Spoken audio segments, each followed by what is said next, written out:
The Cardinals return home this week where they will host the Green Bay Packers. Alongside offensive lineman Will Hernandez, I'm Dani Sureck. This is Sideline Exchange. Well, Sunday in Indianapolis was your first full game back, almost a year to the day after having that season-ending knee injury in 2024. You're still getting your sea legs back, as Jonathan Gannon likes to say. What part of your game has been the easiest to transition being back on the field? Yeah, so it's been almost a year and it's flown by. It was a crazy adventure and I'm back to pretty much where I was before. I would say one of the easiest things to transition back to is just like, obviously the mode of play, the way my mind's wired to play, and everything else that helps that, like the conditioning and the knee being strong and the weight room stuff, all comes with time. But the way I'm wired has never changed. So, one of the nastiest players on the offensive line in a good way. Yeah. What about the toughest part about making this return? I would say the toughest part was just coming back in, and then there's so many details within details during a play that you have to remember and keep in the back of your mind. Sometimes those you're so wired up to I'm just coming back and all you want to do is protect and cover your man up or do good on your initial assignment. But it's just those like little details that you forget sometimes when you're coming back. Your first major injury, you worked hard to rehab and condition and then re-signed with the Cardinals as a free agent. What was the most meaningful lesson you learned throughout that adversity? I would say the biggest lesson I learned was that I am who I say I am. And what I mean by that is I've always believed and I've always had a certain philosophy on how you should play this game and what you should do when times get tough. And this knee injury was the first time I was ever truly challenged. And I still believe everything I used to say to the guys before I left. So, and now it's just my turn to apply it. During that time, you also honed in on the Mijo things, which is community outreach, football camps, a lifestyle brand. What exactly is the Mijo mentality?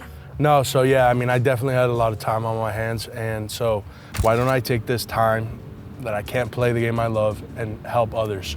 So that was the whole basis behind Mijo mentality. I just wanted to give people an insight of, what I'm going through. Even though it is a little, embarrassing, I don't want people to see me that way. I knew it was gonna affect a lot of kids and a lot of players, which it did because I definitely had a lot of DMs from a bunch of kids. As soon as they saw I got hurt, I was getting DMs telling me, hey man, I got hurt too. I'm in high school. Hey, I tore my ACL as well. And so I knew there was something bigger to do with my time than just rehab. One of the ways you're impacting the community is you brought your food truck from El Paso out to Arizona. And Mijo's Tacos, this is the picture on the food truck. Is it safe to say this is designed after you? Yes, definitely the belly out, that's me. But the mustache. Yeah. We just kind of came up with this guy, and to me it was like, everybody knows the story about little young Will going across the street and eating tacos at the taco lady's garage. So it's just, a little significance of little young Will running across the street to get some tacos. If I walk up to the food truck as a first timer, what are you telling me to order? Well, you know what? We are a taco truck, but we do have other stuff on the menu that are very underrated, like our thick dub burger with 3 C's. And I would tell you start with that. Great place to start. Against Indianapolis, this Cardinals offense really got rolling. 27 points on the board, explosive pass plays. What parts of that game can transition into this week against a very good Packers defense? The way you got to think about it is when you face a different defense, kind of like, because the defenses are very different, you scheme, accordingly.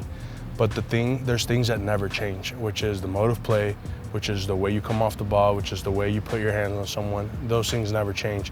But from a scheme standpoint, we definitely have some stuff drawn up that is tailored to those guys. And then, like I said, with the bases covered of mode of play, we should have real good results. One of those players on the Packers defense is defensive end Micah Parsons, who is a game wrecker. He moves along the line of scrimmage. How does the offensive line negate his play? Yeah, there's, we have many competent players, that can block him. We scheme up to him, double team him, chip him. There's many ways.